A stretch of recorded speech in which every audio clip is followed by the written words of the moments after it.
Hi, I'm Brian Ives, and this is How You Play Your Hand. I'm talking to people who have been through really rough periods and have gotten through them. They're all sharing their stories and discussing what they learned about themselves and what advice they have for people who are going through something similar. When I first started thinking about guests for this podcast, I really wanted to talk to Sree Sreenivasan. I first discovered Sree when he had a weekly segment on Eyewitness News here in New York. He did tech reports explaining everything from social media, which was new at the time, to cool new gadgets like Roombas. I started going to his social media seminars. That's where I actually got my first Gmail address from. Back then, you had to know somebody with a Gmail address to get a Gmail address. So we've known each other for quite a while, and Shree has a great story. Now, as most of us who have been there know, losing a job is always hard. But when Shree lost his position at the Metropolitan Museum of Art, an amazing thing happened. It's a great story that could maybe kind of give you some faith in humanity. Shree, thanks so much for joining me. Hi, Brian. I'm a longtime admirer, first time caller into this show. So thank you for having me here. No problem. So, just to give people some context for your job at the Met, before you were at the Met, you had a really great job. That's when I met you, and I think a lot of people in the social media world met you. You were at Columbia University, where you had been for almost 20 years, more than 20 years. It was a long Yeah, time. I can sketch you a little background. I'm the son of a Indian diplomat, so I grew up all over the world, starting in Japan and where I was born. And you can imagine that I was a fish out of water there, a little different from everybody else. My dad had no problem picking me out in the window. He said the brown one is mine. And uh, that started a lifetime of being the odd one out in every circumstance that I've ever been in. And I went to high school in Fiji. I lived in Moscow at the height of the Soviet Union. I used to say, I used to speak fluent Russian and come home saying Lenin is God. I was a good communist. And then I eventually moved to New York and became a good capitalist and started saying John Lennon is God. And Quite an improvement. I just lived in different places, different circumstances, and always, as I said, the odd one out. And that got me to learn a lot about myself and about the world and approach things in a slightly different manner than many people, but also caused me to not trust relationships and friendships because if you have to move continents every 2 to 3 years, it's very, very difficult, especially when you're young. But I told my parents when I was 12 I was going to be a journalist, and they started crying. Uh, and Indian families, they want a doctor, a lawyer, engineer, something like that. And I ended up becoming a journalist and then a professor at Columbia Journalism School is where we connected. Yes. And along the way, I was doing a lot of freelance writing, talking, teaching, thinking about the digital world. And we intersected, as you said, on Channel 7, where I was a tech reporter. And recently I found a video of my first ever talk about a BlackBerry and how important the BlackBerry is, and everybody should get a BlackBerry. And like that, there's so many things that we did the first New York City television interviews about and shows about. We did things that are now household names like Kayak and Zipcar and things like that, or YouTube. There was a time when these things didn't exist. Yeah. And even Gmail, I did a segment of why you need to check out Gmail. And that's why I And got one. yeah, and what that teaches you is that technology is always changing and you have to adapt with it. And along the way, I went through my own changes.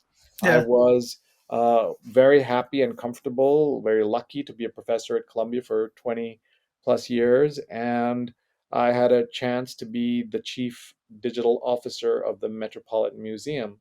And I jumped on that and left behind everything I know, including free tuition for my children at Columbia and half tuition anywhere in the world, in order to uh, take this enormous leap.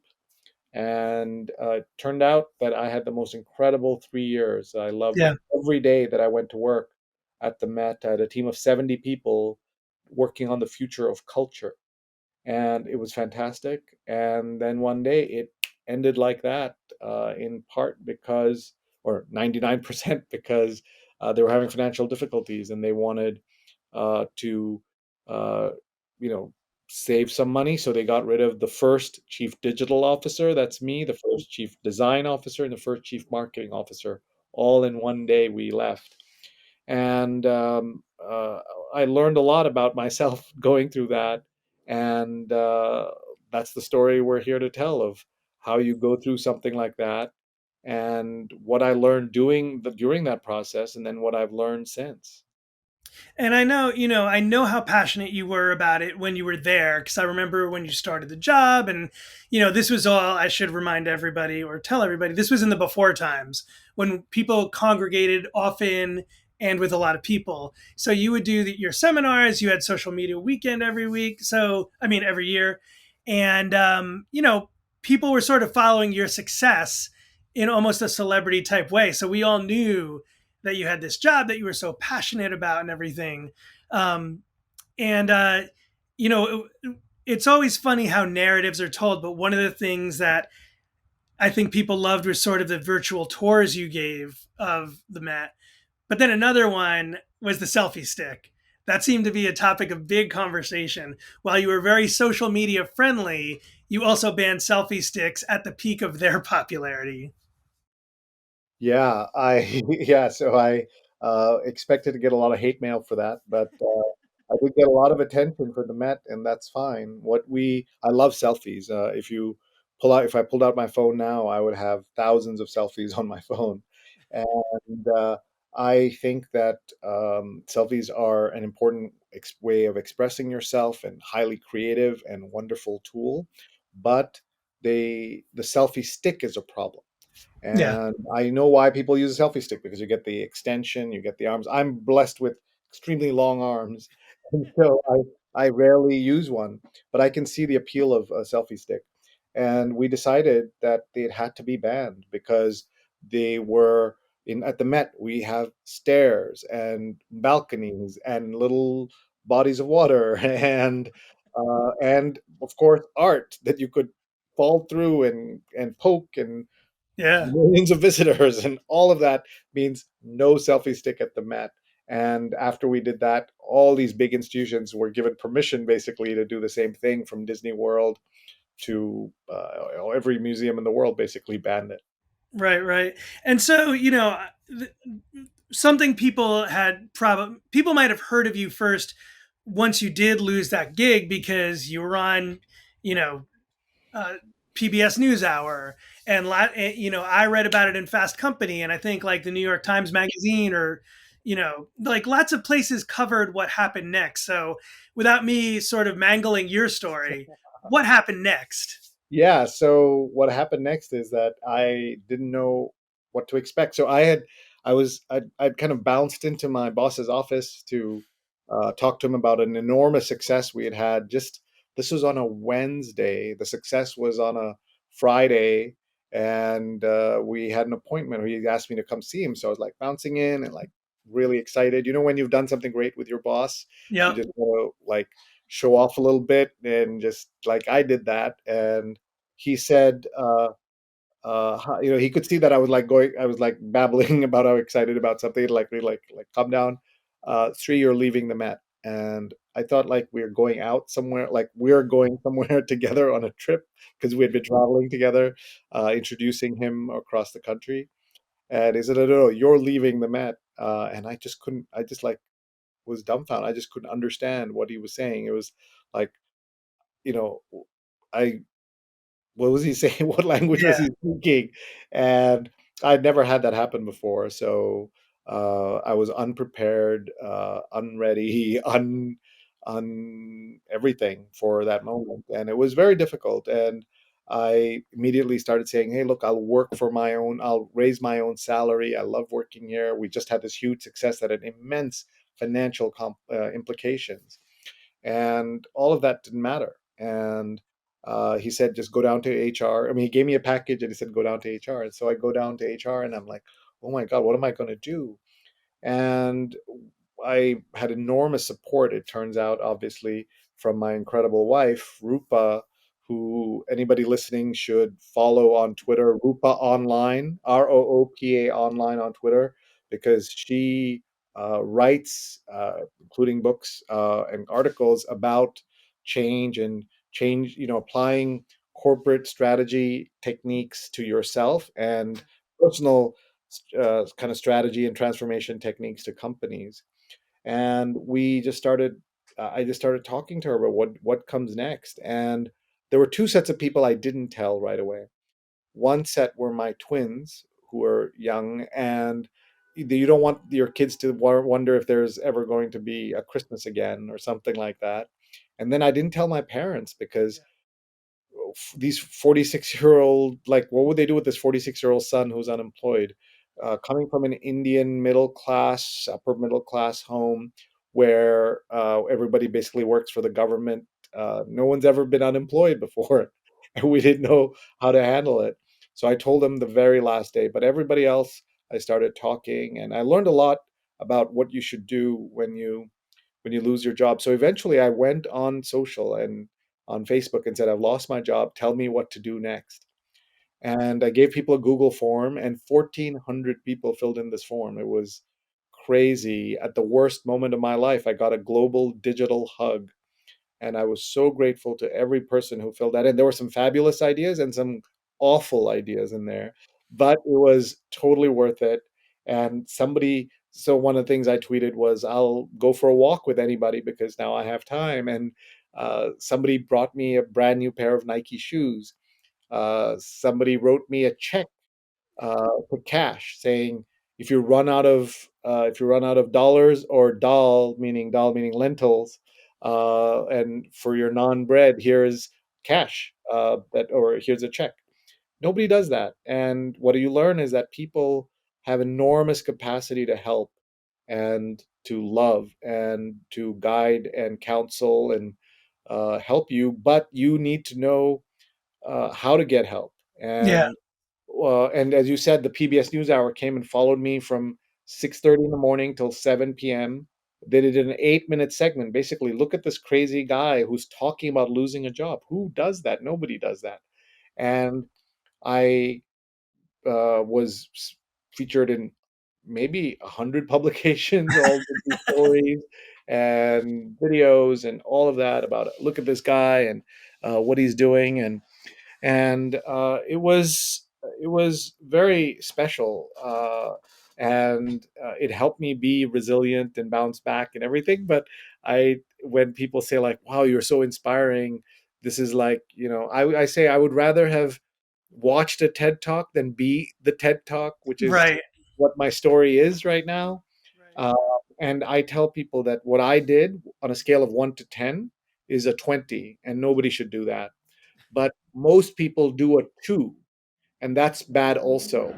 And that's why even your best friends may not know what you do or understand your work. You have to reach out and you have to talk to them, and you have to help them understand, help them help you, Yeah. is kind of an obvious cliche, but it's true. And I learned this just the other day when I had a meeting with a dear friend who we're very close. We talk, several times a year. And he had no idea that now I run a company where we do virtual events and hybrid events. And we've done shows for some of the biggest brands in the world. And our clients are incredibly interesting small and big companies. He had no idea, even though I post about it, I write about it. That's my job. And that tells you. So if they don't know during the good times, Yeah. how do they know during the bad times? This Yeah. is him not understanding while I am posting and sharing and talking and everything else. If my company went bankrupt or I lost everything, I would be doing none of that. How will he then be able to help me? Right? Right. Right. Right. That's sort of my message to everybody. Along the way, I became some kind of job loss expert and job hunting expert, and I tell people that I my only expertise is having lived it, and that's enough. You don't have to, get a PhD in psychology to understand what losing a job does to somebody. It Yeah. affects you, it affects your family, it affects your friends. It also affects the neighborhood grocery store where you may not be spending as much money, or I certainly wasn't getting my shirts dry cleaned the Right. way I was before, right? Like there's these ripple effects that nobody thinks about. And when in these terrible pandemic times, so many people lost their jobs, like thousands and thousands of people multiplied by dozens of people. You can imagine that effect. And uh, the pandemic has obviously taught us so much. But this lesson that I learned, I'll never forget, that people are there for you and they want to help you, but you must want to be helped. Yeah. And it can be very difficult to ask for help. It's very difficult. As I said, I hid it for as long as I could. This happened. I want to say something like May 17th, and then my last day of work was June 30th. Right. So until about June 14th, 15th, I was like able to keep it really close to my chest, Yeah. and somehow it all worked out. But the lesson here is, folks, be strong. There are people who will help you be strong. And so, I mean, after that, you ended up for a brief time working for the mayor of New York as the chief digital officer of New York City, and you're not there anymore. And so now you run your own company. Um, Given what you just said, do you want to describe it a little bit for those who are listening? Sure, thank you. You, it'd be fair to say that our relationship is in part friends, but in part, I'm sort of a digital mentor to you, Yeah. and I believe everybody needs a digital mentor. So we call the company Digi Mentors, or Digital Mentors, so Digi Mentor, and it's been a wonderful ride to build your own business as I have. And our company does social and digital consulting. We help people be better online at everything they do, and if that's means social media, newsletters, all of that stuff.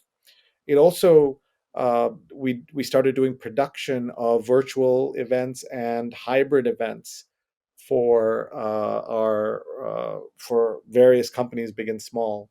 And it's been a lot of fun. I can tell you that at the moment we have about 20 people who work with me, who are all fantastic, who I represent maybe 20 to 100% of their salaries.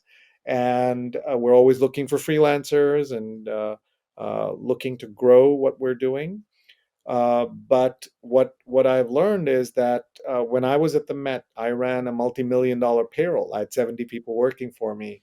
At Columbia, I ran a huge payroll, and paying those people top dollar at that time was great, but the money wasn't mine. Now, every dollar that I give them, it comes out of money that we have all earned collectively. And That's I different. tell them that I love writing uh, checks to the team. Do I love writing checks to all the vendors? Not necessarily, but we always pay on time. But we but I love paying my team. It's something that and I'm not paying Met salaries, obviously, but when I write a check to them, each person, I think about what this. Sometimes it's just a quick freelance thing. Sometimes it's a month's worth of work, and I think about every dollar and how it came to be that I am a person who had fallen so dramatically is able to pay this dollar to that person, right? Like it's a very special thing, and I am eternally grateful to everybody who made that possible for me along the way, including just folks who supported me and attended my events, like you, Brian, and who've just been there to answer questions and help me. And I know every they're like another thing I would tell everybody is, like, one of the reasons Brian and I get to talk more often than other people who come to my events is because I know his interests, I know his experience. He's an incredible background in music and entertainment, and so that means that I think of him when I have a music question, Yeah. and I want everybody listening to understand that that's a superpower that you can have if people know what you're good at, if people know what you love, you will benefit from that. I'll give you an example. Just in our building, we live in a New York City building with a doorman, and we're very lucky to have the doorman. And occasionally I get tickets to go to a Jets game.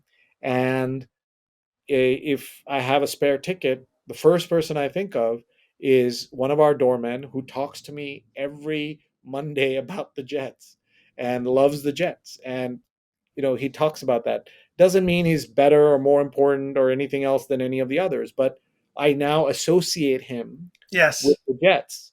And if I have something that I can talk to him about or give him something from the Jets, like, I love doing that.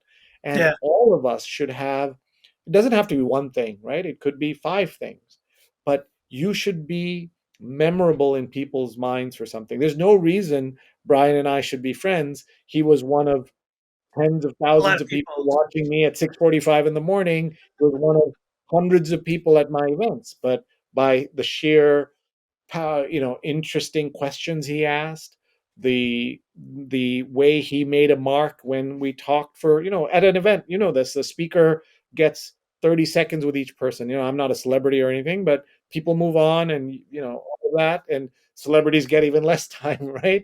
And so in those 10 seconds, what is your elevator pitch? What is your and you're not we didn't become friends because you said, you've done all these great stuff, but it stuck me that he knows a lot about music. So I started following you, and then your tweets are about music. Your work is about music, and greyhounds, and So if I Right there. ever have a, there, oh, beautiful, beautiful.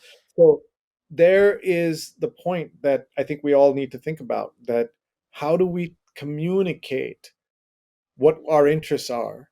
And the good news is that you can rebrand yourself, right? I always tell people, in your LinkedIn's profiles, be aspirational. Your job right now might be low down on a totem pole in a job you're not happy in, but your LinkedIn, not by lying, but by saying very clearly, my goal is to be in 5 years in the music industry.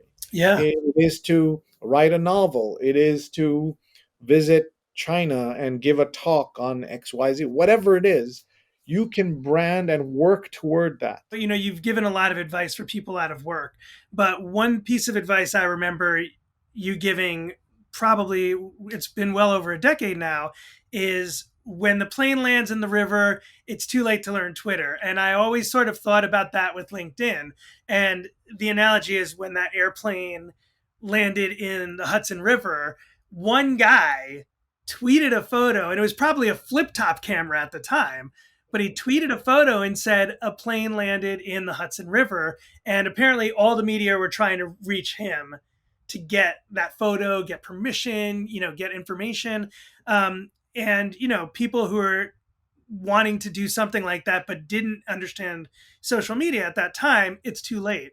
And I feel like that LinkedIn is kind of like that. So are lifeboats in a cruise ship too, by the way. Like, Yeah, when sure. you really need that thing that is a lifeline for you, you should have learned it before. And so I know that's sort of a lesson you have about LinkedIn. In terms of LinkedIn, it's like it's too late once you've lost your job to start networking. Network today. Yeah. If you're listening, if my voice reaches you wherever you are in the world, please reach out to a friend, a boss, a former boss, a mentor, and just say hi and just say thinking of you. Uh, I tell people that reach out when you don't need something so they can be there when you need something. And Yeah. LinkedIn is exactly like that, right? You've got to use it when you don't need it. So you understand the grammar, the etiquette, the style of using LinkedIn when there's no pressure. You're not doing a high wire act. Yeah. And I hear that, that these rules also apply to the dating apps. My wife and I met in the email era, so I don't know any better, and I've never swiped, but I understand that you can't like suddenly decide, I want to be on these apps if you've no idea how any of this works. You're just going to be bumbling and Right. stumbling, and confidence goes a long way online. and it goes a long way on LinkedIn and social media and on on eHarmony and Tinder and JDate and everything else. Right. I mean, I'm not looking for a job myself, and I've never been, my first email address I actually shared with my wife, girlfriend at the time, because we just thought of it as like a PO box. So like it was like, why do we need? We actually shared it with my dad too. Like, why do we need our own? Like, we could all share this one. Like, what's the big deal? I forgot to ask this before. Who are your what are your typical clients at your company? Are they, they're people who are being mentored, but I think when people hear mentor, they picture somebody who's like out of college or something like that. But that's not Yeah, really so what it is. no, we work with the CEOs, the CMOs, the C-suite people who uh, have they want to improve the brand of what they're doing, and so we help them. Well, whether they already have a big social media team or they need us to do every social media thing for them, we're able to deliver and do that. That's the way we work. And how, so that's the upper level of expertise. What's the lower level? Are there still younger people who don't make a lot of money who get mentored by you guys as well? Yeah, sure. I mean, we offer so many different ways that you can learn. We first of all we give away so much stuff in my Twitter and my Facebook group. I have a closed Facebook group called Sree's Advanced Social that anybody can join. Just search in your Facebook Sree apostrophe S Advanced, and we do workshops and classes that are very inexpensive. And my YouTube archive is hundreds of hours of things that we give away. So that's been a mixed blessing. Sure. Finally, what did you learn about yourself throughout your entire job journey from the Met up until now? Wow, learned a lot. One is that you are stronger than you think. Second, that people love you and want to help you, and you've got to want to be helped. And I also learned that there is so much opportunity in the world, and you can create some of that opportunity yourself. And the other thing is that you have to put in the work. There's a great quote from Picasso that says, uh, there is opportunity, but it has to see you working, meaning opportunity will come to you, but it has to see that you're working. Otherwise, it'll just move on to somebody else. So, opportunity wants to bless you, wants to touch you, wants to be with you, but it sees that you're lazy, you're not putting in the work. It's just going to go to somebody else who is doing the work. For sure. Well, Sri, thank you so much for spending so much time with me and for sharing your story. And thanks to all of you for watching and or listening. And I will catch you next time on How You Play Your Hand.